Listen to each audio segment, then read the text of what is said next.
Alright, let's talk about maps in D&D. I originally started out hand-drawn maps on computer paper. That's perfectly cool. Some hobby shops will have like pad-sized 1-inch grid paper. If you're a decent artist, you can make some pretty cool maps that way. Wizards of the Coast sells dungeon tiles reincarnated and dungeon maps reincarnated.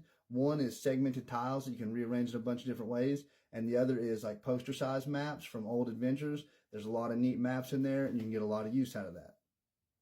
If you want to move past that, the next logical step would be having a screen. I've seen people take like a 30-inch TV flat screen and lay it on the table and load their maps from the internet using their computer, put their minis right on it. We're lucky enough that our buddy Sam, the same one with the 3D printer, his grandpa has a pretty nice woodworking shop, and they actually built us a table.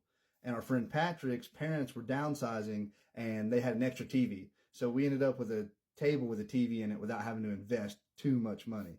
I've got a couple videos that show the room we play in and the table and all. My wife's thankfully kind enough to let us use a whole room of our house for our D&D stuff. And there's actually a lot of websites online where you can make maps. If you're running an official adventure, all those maps are pretty much online, and people have even made better versions of those maps that you can load right to the screen, throw your minis on it. Works great.